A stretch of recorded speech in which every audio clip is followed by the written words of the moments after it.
मुरादाबाद में सपा के राष्ट्रीय अध्यक्ष अखिलेश यादव पहुंचे। नगर पंचायत भोजपुर धर्मपुर में राजकीय महाविद्यालय के समीप स्थित जनसभा पर पहुंचे। जनसभा को किया संबोधित।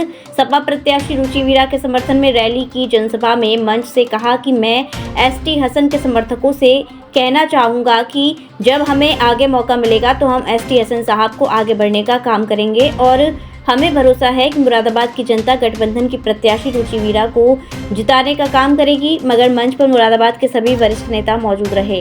जनसभा में एसटी हसन नहीं पहुंचे। इसके बाद अखिलेश यादव ने भाजपा पर निशाना साधा। कहा, भाजपा ने व्यापारियों को ठगा है और टैक्स के नाम पर व्यापारियों से मोटी रकम वसूल कर ली है और अब की बार भाजपा की 400 पार नहीं 400 हार होगी। अपने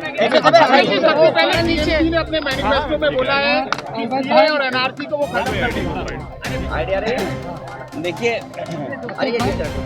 देश की जनता भारतीय जनता पार्टी को हटाना चाहती है और जिस तरह का माहौल नजर आ रहा है, चाहे वो किसान के सवाल पर हो, आय दोगुनी की बात की, किसान को संकट में डाल दिया, नौजवान को हर साल 2 करोड़ नौकरी देंगे, नौजवानों की नौकरी छीन ली, हर परीक्षा लीक हो गई, इलेक्ट्रल बॉन्ड में जितना पैसा वसूला गया है उसका जवाब भारतीय जनता पार्टी के पास नहीं है और जो पैसा लूटा है उसी की वजह से आज महंगाई है।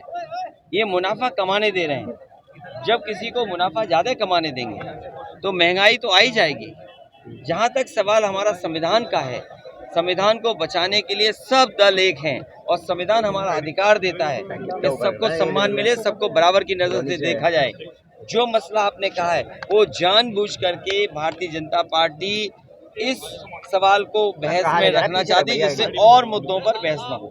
सर मैनपुरी में बसपा ने यादव प्रत्याशी उतार दिया कुशवाहा की जगह, यानी कि यादव वोटों को काटने। और मुझे पता है, आपको ये भी पता होगा कि जिस प्रत्याशी की उन्होंने टिकट काटी वो प्रत्याशी समाजवादी पार्टी के समर्थन में उसी समय आ गया और जो बीएसपी की टिकट मिली है जिसको, वो बीजेपी ने दिलवाई है। और मैं आपसे कहूँगा कि पत्रकार साथी, क्योंकि लखनऊ में भी आपके पत्रकार परिचित होंगे, मित्र होंगे, उनसे जानकारी हासिल करना कि किन मंत्रियों के घर पर बैठ करके क्या क्या सौदा होता था। चुनाव प्रचार आज खत्म हो रहा है।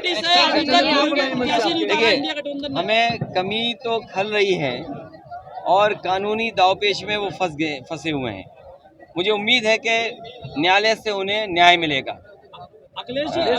और जहाँ तक एसटी हसन साहब का सवाल है, एसटी हसन साहब की टिकट नहीं काटी, मैं टिकट उनकी बगल में दे रहा था रामपुर, वो नहीं लड़ना चाहते थे। मैं समझ सकता हूँ कि नहीं लड़ना चाहते थे, लेकिन अगर हम टिकट नहीं दे पाए हैं, मैं अपने पत्रकार साथियों से कहना चाहता हूँ और एसटी हसन साहब को से भी कहूँगा कि उनका सम्मान करने का काम हम समाजवादी लोग करेंगे। जब भी हमें ताकत मिलेगी हम उनका सम्मान करेंगे। वो इस समय पर रुचि वीरा जी का, इंडिया गठबंधन का और समाजवादी पार्टी के प्रत्याशियों की मदद। पहले चरण में क्या इंडिया गठबंधन की आंधी है? पहले चरण में ही सफाया बीजेपी का दिखाई दे रहा है। जिस तरीके से किसान और हर वर्ग के लोग मुजफ्फरनगर, कैराना, सहारनपुर, बिजनौर, नगीना, मुरादाबाद, रामपुर में समर्थन दिखाई दे रहा है, इस बार बदलाव होगा और भारतीय जनता पार्टी का सफाया होना निश्चित। क्षत्रिय समाज विरोध कर रहा है भाजपा का, क्या कहना चाहेंगे? ये इसलिए भी कर रहा है कि उनको भी अपमानित किया।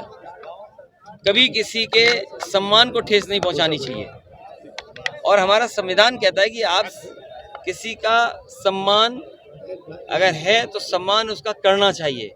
क्या किसी की पगड़ी को आप उखाड़ देंगे, फेंक देंगे? तो ये जो क्षत्रिय समाज के साथ भेदभाव हुआ है और हर स्तर पर भेदभाव हुआ है, हमें खुशी है कि वो अपने सम्मान के लिए आगे आए हैं और भारतीय जनता पार्टी को सबक सिखाना चाहते हैं। बसपा ने कई जगह मुस्लिम प्रत्याशी उतार दिए। ये बीएसपी की स्ट्रेटजी पहली बार नहीं हुई है। अरे यूसुफ अंसारी साहब से अच्छा कौन समझेगा? ये दोनों बार यही बीएसपी की वजह से हार गए। और मैं आपसे कहूँगा 45 सीटें ऐसी थीं जो पिछली बार अगर हम समझा ले जाते, हमारा बातचीत का मैनेजमेंट अच्छा होता तो हमारी 45 सीटें और बढ़ गई होती। इस बार ऐतिहासिक रिजल्ट आएगा।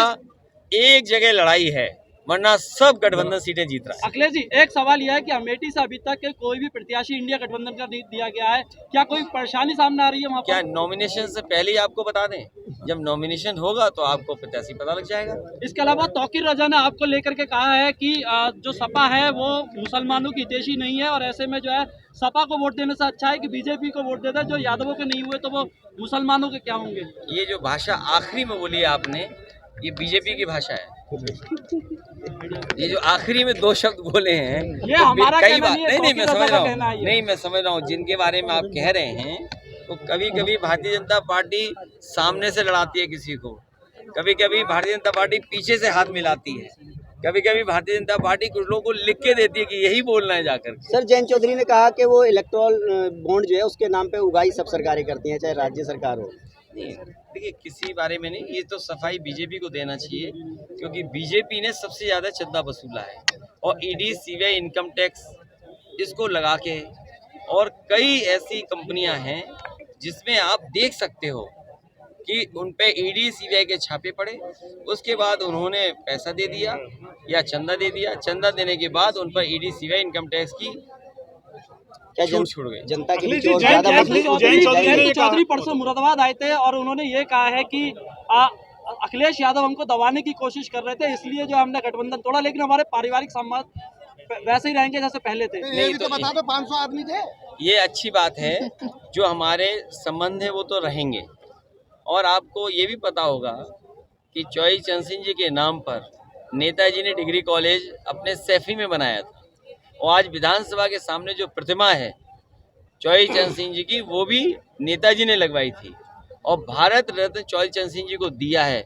इसके लिए सभी को खुशी है। लेकिन बीजेपी ये बताए, भारत रत्न दिया चौई चंद सिंह, लेकिन एमएसपी की जो मांग है, एमएसपी की मांग के लिए क्यों नहीं बीजेपी आगे आ रही? जयंत जी कह रहे हैं आप दबाने का काम कर रहे थे, इसलिए मजबूरी में नहीं, हम छोड़ के। किसी को दबाते नहीं, हम सबको आगे बढ़ाते कह रहे हैं। और पारिवारिक दबाए रिश्ते अपनी होते जगह तो है। माइनस में सीट होती। सर, उन्होंने तो ये भी कह दिया था 1 रुपए का भाव लगाया था हमारा। नहीं, ऐसा नहीं, तुम समझ नहीं पाए बात को। अगर दबाया होता तो 0 से -1 होती, -2 होती, -3 होती।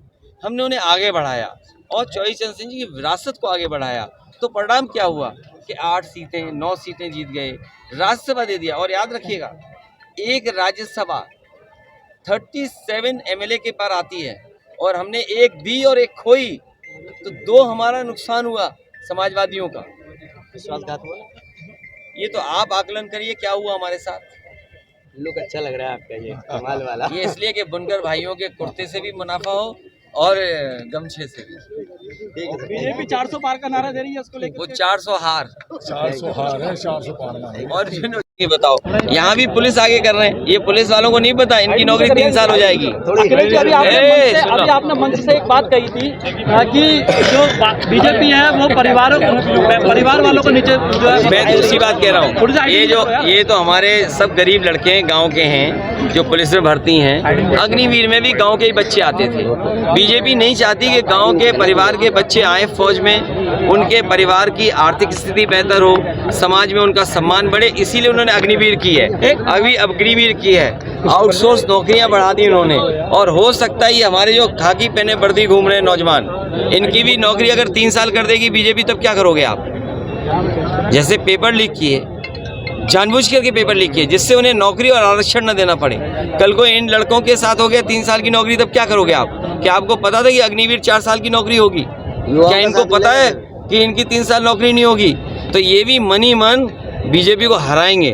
ठीक सर। अखिलेश जी, एक छोटा सा बस सवाल यह है हमारा कि अभी आपने मंच से बीजेपी की तरफ से जो वोट देने की मतलब जो टिकट देने की बात करी, वो परिवार वालों को ज़्यादातर देने की बात करी, लेकिन वो आपके ऊपर परिवारवाद का आरोप लगा रहे हैं कि आप टिकट सबको दे रहे हैं। मैं ये कहना चाहता हूँ कि आज के दिन बीजेपी संकल्प ले कि किसी भी परिवार वाले को वो टिकट नहीं देंगे और किसी भी परिवार वाले से वोट मांगने नहीं जाएंगे। ये बात समझो। ठीक है सर, थैंक यू। धन्यवाद।